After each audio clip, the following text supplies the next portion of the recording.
চেঙাত পঞ্চায়ত সীমা নিৰ্ধাৰণৰ চূড়ান্ত তালিকা প্ৰকাশৰ পিছত প্ৰতিবাদ এখন পঞ্চায়ত ৰাইজৰ। চেঙা বিধানসভা সমষ্টিৰ অন্তৰ্গত গোমা গাঁও পঞ্চায়তৰ পূৰ্বৰ কলতলি গাঁওখনৰ পূৰ্বৰ গোমা গাঁও পঞ্চায়তত বাহাল দাবীত চেঙা ৰাজহ চক্ৰ বিষয়া কাৰ্যালয়ত প্ৰতিবাদী কাৰ্যসূচী ৰূপায়ণ কৰে। উল্লেখযোগ্য যে পঞ্চায়ত সীমা নিৰ্ধাৰণ হোৱাৰ পিছতে কলতলি গাঁওখনৰ গোমা পঞ্চায়তৰ পৰা কৰ্তন কৰি দক্ষিণ গধুনী গাঁও পঞ্চায়তৰ অন্তৰ্ভুক্ত কৰিছে। তেনে সময়তে পঞ্চায়তৰ সীমা নিৰ্ধাৰণৰ শুনানি হৈ যোৱাৰ পিছত চেঙা সমষ্টি বিধায়ক আশ্ৰাফুল হুছেইনৰ নিজ স্বাৰ্থৰ বাবে পঞ্চায়তবোৰ সীমা নিৰ্ধাৰণ কৰা বুলি ৰাইজৰ মাজত তীব্ৰ প্ৰতিক্ৰিয়াৰ সৃষ্টি হৈছে।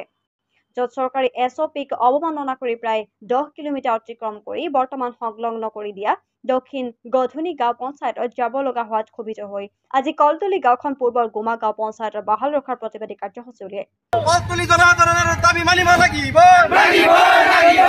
কলতলি গাঁওখন বিধায়কৰ হস্তক্ষেপ নচলিব। চেঙা সমষ্টিৰ বিধায়কৰ হস্তক্ষেপ কলতলি গাঁৱত নচলিব। আজি আমি কলতলি গাঁৱৰ সৰ্বসাধাৰণ ৰাইজে আজি আমি চেঙা ৰাজহ চক্ৰ কাৰ্যালয়ত এখন স্মাৰকপত্ৰ দিলোঁ।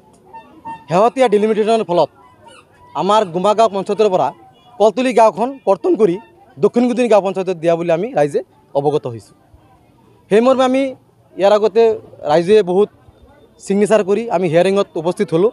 হিয়াৰিং উপস্থিত হোৱাৰ পিছতো আমি অফিচিয়েলিভাৱে যিখিনি গম পালোঁ, আমাৰ পূৰ্বৰ গাঁওখন কলতলিৰ পৰা কৰ্তন কৰা হৈছে, এতিয়ালৈকে ঠিক কৰি দিয়া হোৱা নাই। গতিকে সেই হিচাপত আজি কলতলিৰ সমূহ মহিলা ৰাইজ আৰু দুখীয়া ৰাইজ আজি চাৰ্কেল অফিচত আহিছে। চাৰ্কেল অফিচত আহি তেখেতৰ নিজ দাবী কলতলি গাঁওখন পূৰ্বতে গোমা গাঁও পঞ্চায়ত আছিল, এতিয়াও গোমা গাঁও পঞ্চায়ত ৰাখিব বুলি আমাক ৰাইজে বহুত দাবী আজি আমি চাৰ্কেল অফিচত মধ্যক জনাওঁ। আমাৰ কলতলি গাঁওখন আমাৰ গোমাজীৱিত থাকিব লাগিব, এইটোৱে আমাৰ অনুৰোধ। আৰু আমি দক্ষিণ গধুলিলৈ যাব বিচৰা নাই, আমাৰ বহুতে অসুবিধা। গতিকে আমি জন্মৰ পৰাই ইয়াতে থাকি গৈছোঁ এই জিপিত, গতিকে আমি এই জিপিতে থাকিম আৰু ভৱিষ্যতলৈ এই জিপিতে থাকিম। গতিকে আমাৰ গোমা জিপিয়ে লাগে, আমি বেলেগ ঠাইলৈ গুচি নাযাওঁ। আছে মেক্সিমাম দুটা বিহুত আমাৰ 30-35টা গোট আছে। আমাৰ মাহত 4টাকৈ মিটিং কৰিব লাগে।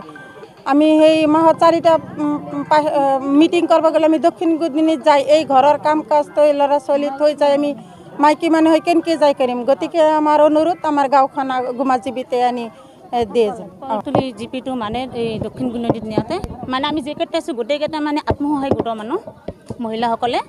আমিতো চলিবিলাকতো নাওমান চলি থৈ মানে মিটিং চিটিঙত যাব লাগে। এতিয়া যদি দক্ষিণ গধুনীত যদি পেলাই তে কেনেকৈ যাম? এই সৰু চলি থৈ কিনে সিহঁতক স্কুল কলেজৰ কথা আছে আৰু মোৰ বহুত কাম কাজ আছে। নাথাকা বুলি এটা পঞ্চায়তত কিমান কাম থাকে। আজিকালিতো মাইকী মানুহৰে কাম বেছি, মতাগিলাটো য'তে ত'তে এই বিদেশী ক'ত যাই কিনে কাম কৰি থাকে। তে আমাৰ ৰাইজৰ পৰা আপোনাৰ অনুৰোধ ৰখা হ'ল আমাৰ পঞ্চায়তটো গোমা পঞ্চায়ত যেন থাকে।